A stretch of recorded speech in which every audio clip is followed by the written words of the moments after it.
My name is Ruth Anderson, and I'm 73 years old. They changed the locks on my own house. My daughter-in-law looked me straight in the eye and said, "It's ours now." She expected tears. Maybe panic. Maybe for me to drop to my knees and plead. But instead, I smiled, pulled out my phone, and got ready to end her little fantasy once and for all. Before we go any further, let me ask you something. Have you ever trusted someone so completely that you didn't question a single thing they asked you to sign? Have you ever believed that family would always have your best interests at heart, only to find out they saw you as an inconvenience instead of a person? Or maybe you know someone who's been pushed aside, tricked, or quietly erased from their own life the moment they get older. If that hits close to home, stay right here with me. Because this isn't just a story about betrayal. It's a story about reclaiming power when everyone thinks you've lost it. And while you're here, tap that like button, subscribe, and tell me in the comments where you're watching from. I want to see how far this message travels, because no one, especially our elders, deserves to be treated like they don't matter. For 51 years, my house on Maple Street stood like a scrapbook made of brick and wood. My late husband, Robert, and I bought it when our son, Brandon, was still in diapers. We painted the porch ourselves, danced in the kitchen when no one was looking, planted a Japanese maple out front that grew with our marriage. That home carried every joy and every scar of our lives. When Robert passed away 3 years ago, I'd walk through those rooms and still hear his laugh echoing off the walls. Sometimes I'd talk back to him, just to keep the sound alive. So when my son married Vanessa, I was thrilled. She was bright, ambitious, polite, maybe a little too polished, but I thought she'd bring good energy into the family. She called me Mom from the start. Brought flowers, helped in the garden, and smiled with that practiced warmth that makes you believe you're safe. I didn't know it then, but that smile was the start of my biggest mistake. At first, she'd make small comments. "This house must be hard for you to keep up, Mom. Maybe Brandon and I can take over maintenance. I'd hate for you to get hurt trying to do things yourself." They sounded caring, at least that's what I told myself. But looking back, every word was a brick in the trap she was building. It started with little things, collecting my mail, to help, insisting she handle my doctor appointments, saying she'd organize my bills so I could rest. Before long, she knew more about my own life than I did. And because I loved my son, I didn't question it. When you reach a certain age, people start talking around you instead of to you. They assume you're fragile. They tell you what's best, like you can't possibly understand what's happening. So when Vanessa and Brandon said they'd found a simpler way to manage my affairs, I didn't fight it. I signed a few papers. I thought it was for medical stuff, routine, nothing serious. I didn't realize I had just handed over the keys to my future. Fast forward a few months. I went to Seattle for a week to visit my sister, Pat. When I came back, I couldn't fit my key in the lock. It turned in my hand, but the door wouldn't budge. At first, I thought maybe I'd made a mistake, wrong key, stiff lock. So I tried again, harder this time. Nothing. That's when I noticed the gleaming new lock. A lock I didn't install. And through the window, I saw a moving box marked Master Bedroom. My chest tightened. My first instinct was to call Brandon. Straight to voicemail. Then Vanessa answered. Her voice was calm, rehearsed. "Ruth," she said. "You need to stop calling. This house belongs to us now. You signed it over, remember?" I remember standing there, my suitcase beside me, a gust of cold air cutting across the porch. The house I'd loved, the home where Robert's ashes rested in the garden, gone, just like that. For a moment, I felt every one of my 73 years. Then something inside me went very still. That's the part Vanessa never saw coming. Because when people think you're weak, they never prepare for the day you stop playing along. So no, I didn't cry. I didn't shout. I smiled, reached for my phone, and started recording. What came after that call would change everything, for her, for my son, and for every elder she ever planned to use. Stay with me. You're about to learn how a grandmother with nothing left to lose took everything back. For 51 years the Maple Street house folded my life into its walls. Robert and I fixed the porch with our own hands, painted the kitchen together, and watched our son, Brandon, grow from a freckled toddler into the man who would one day stand across the courtroom from me. The house kept the sound of our small triumphs and our private griefs. Every scuffed stair and dented banister had a story. After Robert died, the house felt heavier for a while. His absence hung in certain rooms like a book left open on a table. I kept gardening because dirt and hands and aches kept me honest. I kept the routine because the routine was a small rebellion against the way time tries to make everything smaller. When Brandon met Vanessa, I wanted to like her. She smiled well, spoke smoothly, and knew how to make a party seem effortless. She worked in real estate and had an eye for things, arrangements, values, potential. I remember thinking she would be good for our family. She called me Mom at the wedding. I cried, I welcomed her. The first signs were so ordinary I ignored them. Little comments about the house being a lot for one person. Offers to help with bills or to handle appointments so I could rest. At first, it felt like kindness, someone easing a burden. But over time those helps arrived with a new tone, more insistence, more direction, never a question. My mail began to be picked up on my behalf. Appointments were arranged for me without asking. They called it efficiency. I felt watched. Not long after, I had a small stroke, what the doctors called a TIA. It was frightening but brief. I spent a few nights in the hospital. People came and went. Brandon visited every day. Vanessa was always there, calm and efficient, talking with doctors and filling forms with steady hands. One moment she was helping, the next she was setting the agenda. While I was fragile and tired, she suggested the sensible thing, sign a power of attorney so someone could make quick decisions if something happened again. Who could argue with reasonable caution? We signed papers in my kitchen. Brandon spoke fast, trying to sound comforting. Vanessa witnessed my signature, neat and controlled. I was exhausted, trusting. They told me it was standard, healthcare, finances, an extra measure of security. I came home thinking I had done the cautious thing a sensible person would do after a scare. I didn't keep copies. I didn't ask for time. I trusted my son and his new wife. In the weeks that followed, the tone shifted. Letters from banks arrived explaining changes I hadn't authorized. Accounts were altered, account access updated, supposedly to simplify my affairs. Brandon stopped by, ostensibly to check the thermostat or help with the light bulb. Vanessa would be there, cataloging closets, rearranging books, measuring the spare room as if she could see the future she wanted. Slowly, quietly, the house became less mine and more someone else's project. Sometimes the changes were almost tender. Vanessa would bring flowers and say, "You shouldn't be climbing a ladder, Mom." She'd offer to pick up groceries and to schedule a handyman to fix things. It felt so sensible that I rarely fought it. But every help put another person between me and my own choices. It's funny the way trust bends.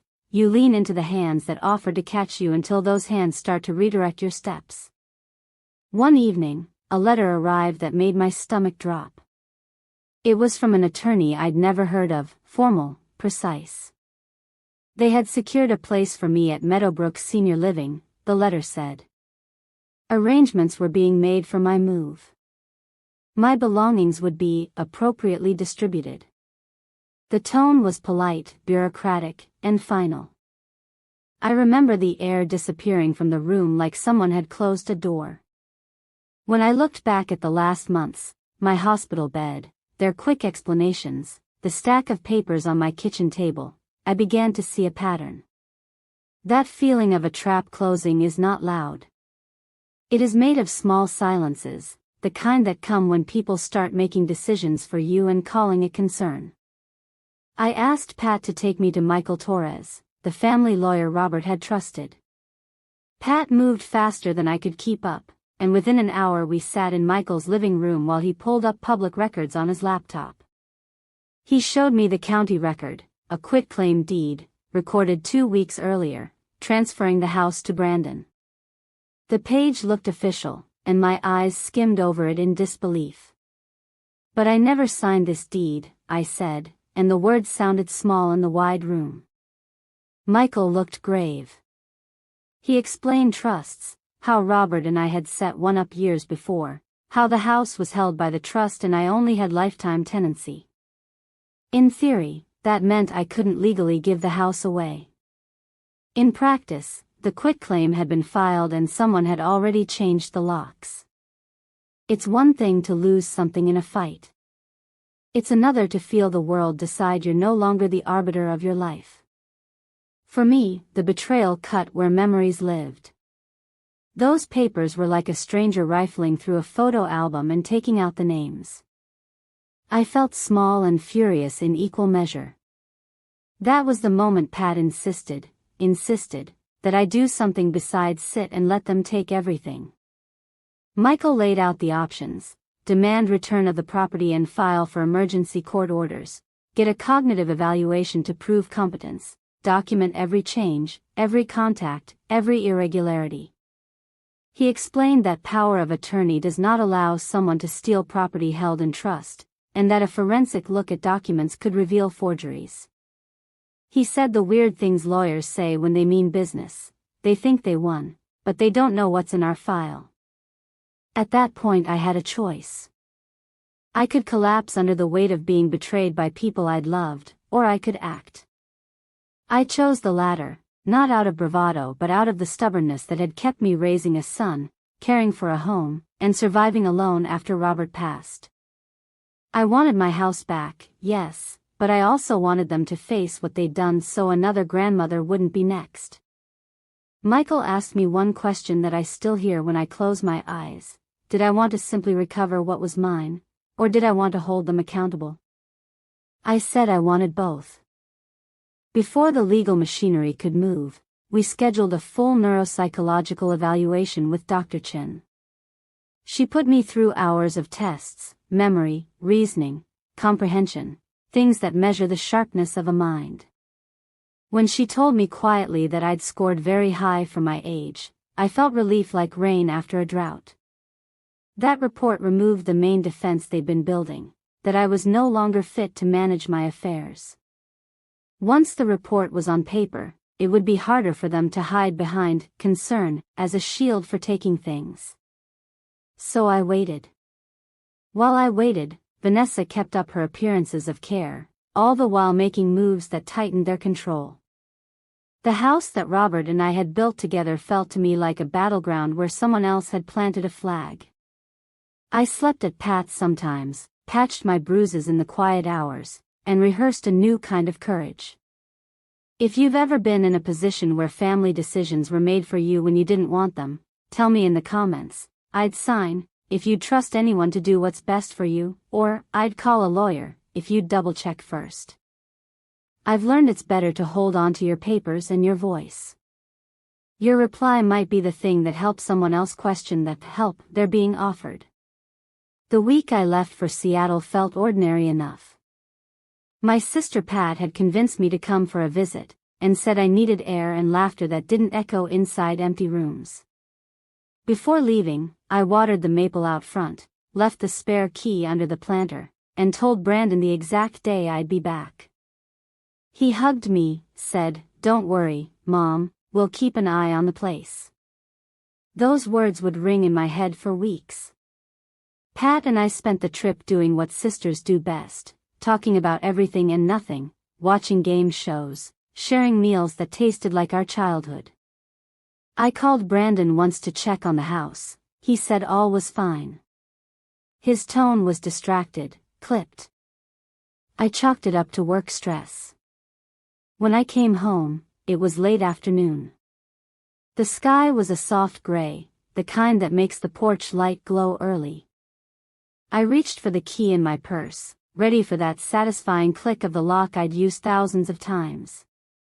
But when I turned it, the key jammed halfway. I pulled it out, looked at it, tried again. Same resistance. I bent down, noticed the lock, brand new, shiny brass. My breath hitched. My hands went cold. Maybe the handyman changed it, I whispered to no one. I rang the doorbell. Silence. My heart started hammering. I stepped back, trying to peek through the side window. Inside, I saw movement, a man's shoulder, Brandon's shape maybe, then Vanessa's silhouette. She walked straight to the door, opened it halfway, and didn't move aside. "Ruth," she said, voice smooth, controlled. "You shouldn't be here." "I live here," I answered, confused and angry. She smiled, the kind of smile that hides satisfaction. "Not anymore. It's ours now. You signed it over. Remember?" Behind her I caught a glimpse of boxes labeled kitchen, bedroom, storage. My dining table, the one Robert built, was covered with bubble wrap and tape. "Where's Brandon?" I asked. "Busy," she said. "He can't keep doing this, you showing up unannounced. It's not good for your health." Her words hit like ice water. I stood there gripping my suitcase handle until the ridges dug into my palm. She slowly pushed the door shut, not slammed, just firm, final, and the lock clicked again. I stood on the porch listening to that metallic snap. The sound was small but final, like the closing of a vault. My phone shook in my hand as I called Brandon. Straight to voicemail. I tried again and again. Nothing. Next call, Vanessa. She picked up this time, voice flat. "Ruth, we told you. The documents were signed months ago. You need to move into Meadowbrook. It's ready. Please stop calling." The call ended before I could respond.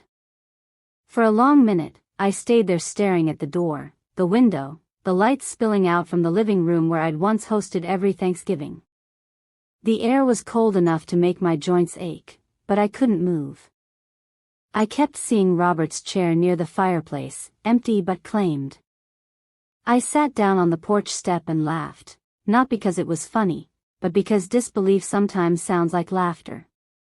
A neighbor across the street peeked out through blinds, pretending not to see. That night, I went to Pat's.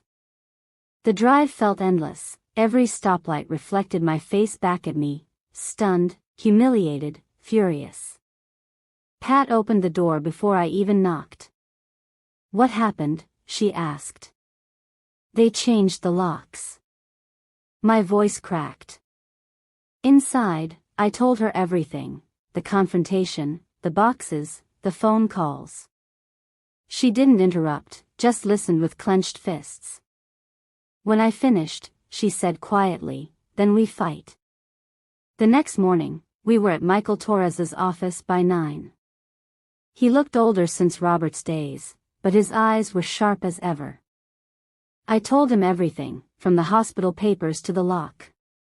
He asked for exact dates, names, any receipts I could recall. Then he opened his laptop and searched county property records.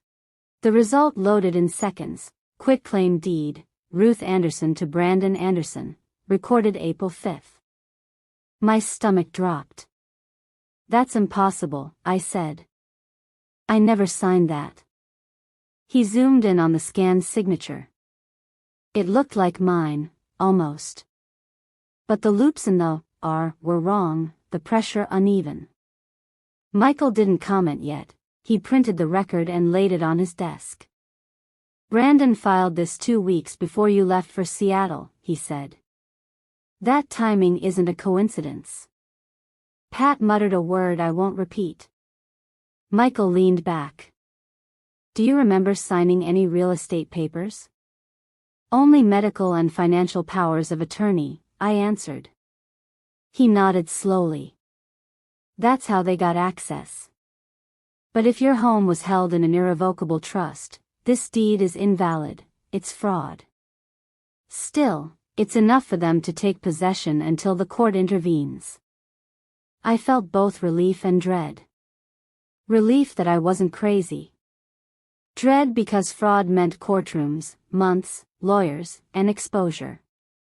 Michael began listing steps: contact police for a report, gather bank statements, change mailing addresses, schedule a cognitive evaluation immediately. We'll need proof you're of sound mind, he said. Pat squeezed my hand. She's sharper than both of us, she said firmly. Michael smiled faintly. I believe it. But the court needs paper. For the next few days, my world became a checklist. We met Dr. Chen, who tested my memory, logic, and reasoning. She told me afterward that I scored extremely high, no evidence of decline, her report would later say. That small validation steadied me. Meanwhile, Michael's office began collecting evidence, bank notifications, emails, letters Vanessa had sent on my behalf. One document stood out, a typed note requesting wire transfers with my signature pasted underneath. We'll get a forensic examiner on that, Michael said. This isn't just greed, it's criminal. When Pat and I returned home that night, exhaustion gave way to a strange calm. I knew what Vanessa expected of me: despair. Silence. An old woman too proud to admit defeat. Instead, I decided to act with patience, the same patience I'd used to prune roses and raise a child. I called Brandon one last time. He answered, voice quiet. Mom, please. Vanessa says you're confused. We're trying to help. By locking me out? I asked. A long pause. It's complicated. No, I said. It's simple. You signed a false deed. You're stealing from your mother. He hung up. That was the last conversation we had before court. Later that night, I sat with Pat on her porch, scrolling through my phone. I'd recorded the conversation with Vanessa at the door. Her words, "It's ours now," were clear as glass. That audio would become the seed of my revenge. I forwarded it to Michael with a short message, proof she said it. Then I posted nothing. I wanted silence, quiet enough for them to wonder what I was planning. People who think they've won start to relax. That's when they make mistakes. If you've ever been locked out of something that was rightfully yours, a home, a chance, a truth, type "not today" in the comments. Your voice might remind someone that surrender isn't the only option. Share this story too. Someone out there needs to know how quickly help can turn into theft. Over the next week, Michael gathered proof faster than I expected. He filed for an emergency hearing with Judge Patricia Williams, asking for immediate suspension of the power of attorney and a temporary injunction returning access to me. Vanessa's lawyer filed a response claiming good faith, that they acted out of concern for Ruth's safety. Michael had something stronger: the trust deed Robert and I had signed years earlier, never revoked. It clearly stated that I retained lifetime rights and that any transfer without the trustee's consent was void. Vanessa had tried to outsmart a document she didn't even know existed. When Michael told me this, I felt the first real flicker of satisfaction. For the first time since the lock clicked shut, I had something solid on my side, proof stronger than pretense. He warned me that the process would still take time. They'll stall, they'll deny, they'll act pitiful. Don't respond emotionally. I nodded. Don't worry, I said. I've already spent a lifetime learning patience. That night, while the paperwork made its way through the court system, I returned to the house. I stood across the street, lights on inside, shadows moving. I watched Vanessa pull the curtains closed. A sign in the window read open house, private showing by appointment. So that was her plan, sell my home before anyone could stop her. The next morning, Michael filed a notice with the county clerk freezing any sale pending investigation. Within 24 hours, the listing vanished from real estate sites. I pictured Vanessa seeing the notice and realizing she'd been cornered. For the first time in months, I slept well. The morning after Vanessa's attempted sale collapsed, I met Michael Torres in his downtown office.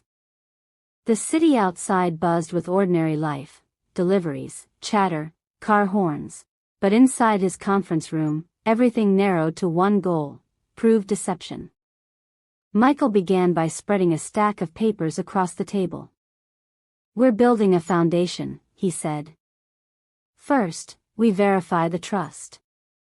Second, we dismantle the false narrative about your mental state. Third, we connect the money trail." He clicked open a laptop. On the screen glowed the Anderson family trust agreement, dated 15 years earlier, signed by both Robert and me. My name appeared beside the phrase life tenant, which meant exactly what it sounded like: the house remained mine for as long as I lived. The document couldn't be undone without a court's approval. "She didn't know this existed," Michael said. "That's her first mistake." Pat sat beside me taking notes like a court reporter. Her jaw tightened each time Michael read out a date. "What happens now?" I asked. "Now we show the court that what they filed was fraudulent," he replied. "We'll need a certified cognitive evaluation and a forensic handwriting report. Once those are in, we can petition for emergency relief. It's not quick, but it's strong." I nodded. "Do it." Over the next 2 weeks, my life became a pattern of appointments and statements. I visited banks, requested copies of every withdrawal, and highlighted transactions I didn't recognize.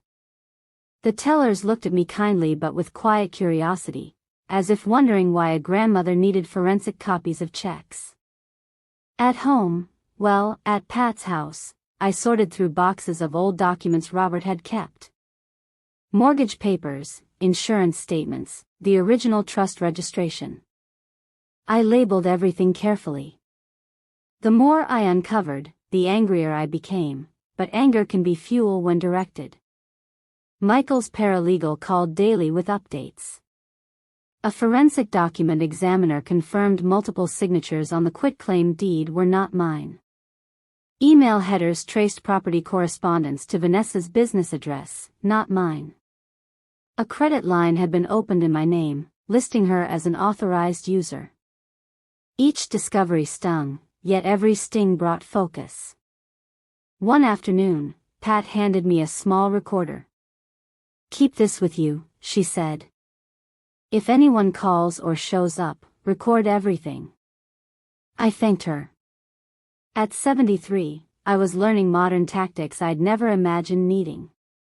Dr. Chen welcomed me into her office with calm professionalism.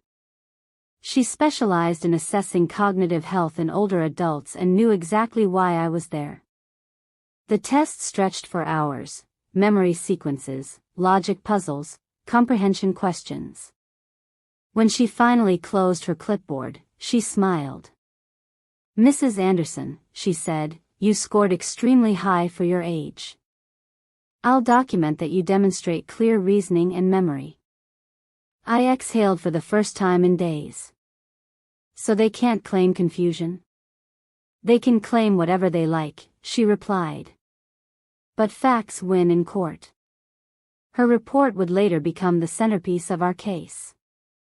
Michael's office compiled everything into a timeline. In March, minor stroke, power of attorney papers signed under duress. In April, fraudulent quitclaim deed filed. In May, locks changed. And in June, attempted sale listing posted and removed. Pattern shows intention, Michael explained. This isn't an accident. It's exploitation. He drafted an emergency motion to void the deed and suspend all powers of attorney, attaching Dr. Chen's evaluation and the trust documents. He included the audio clip of Vanessa declaring, "It's ours now." Judges respond to facts and tone, he said. We'll let her own words speak. That night, Pat cooked stew while I read through affidavits. Each page looked heavy, filled with legal phrasing that turned pain into paragraphs. Still, reading them felt like reclaiming breath. A few days later, my phone buzzed with an unfamiliar number. I answered, expecting Michael. Instead, Vanessa's voice came through. Ruth, can we talk privately? I have nothing to say to you. You're making this worse. Brandon's devastated. Devastated? I repeated. He helped change the locks. Silence stretched. Then she said quietly, we can settle this. Sell the house, split the profit, you'll have comfort for life. I recorded every word. You stole comfort when you forged my name, I said. The rest, a judge will handle. She hung up. I forwarded the recording to Michael within minutes. His reply came quickly, good. Keep all communication documented. Do not engage further. 2 weeks later, we stood in the courthouse hallway outside courtroom 3B. The fluorescent light hummed softly, my reflection in the glass door looked older yet steadier. Brandon paced a few feet away, avoiding eye contact. Vanessa whispered to her attorney, adjusting a silver bracelet with restless fingers. Michael leaned close. Stay calm. The judge needs to see composure, not emotion. When our case was called, the courtroom settled into expectant silence. Judge Patricia Williams presided, gray hair pinned neatly, eyes sharp behind reading glasses. Michael began by outlining the facts, the irrevocable trust, the fraudulent deed, the neuropsychological report, the recorded statements. He handed the judge a packet of exhibits. Vanessa's attorney countered with a performance about concern for an aging parent. He described my stroke, claimed they acted out of love and fear. He spoke of confusion, misplaced signatures, miscommunication. Judge Williams stopped him midway. Is your client aware that this property is held in an irrevocable trust? The attorney faltered. We were informed recently, Your Honor. Then explain why a quitclaim deed was filed without the trustee's consent. His silence was answer enough. Michael seized the moment. Furthermore, Your Honor, Dr. Chen's evaluation confirms Mrs. Anderson's full cognitive capacity. Exhibit D shows forged signatures verified by a forensic examiner. Exhibit E contains an audio recording in which Ms. Vanessa Anderson states, quote, "It's ours now." End quote. The recording played. The sound echoed in the quiet room, each word sharp as a pin. Brandon's head lowered. Vanessa's face stiffened. When the audio ended, the judge adjusted her glasses. This court grants a temporary injunction returning possession to Mrs. Anderson. The power of attorney is suspended pending further investigation. Sheriff's deputies will assist in re-entry. The gavel struck once. I didn't cheer. I just closed my eyes and breathed. That afternoon, accompanied by Michael, Pat, and 2 deputies, I returned to Maple Street. The deputy knocked, announced the court order, and within minutes we stepped inside. The air smelled faintly of bleach. The furniture had been moved, pictures gone, curtains replaced. In the hallway, a box lay open. Inside, family albums tossed carelessly, pages torn.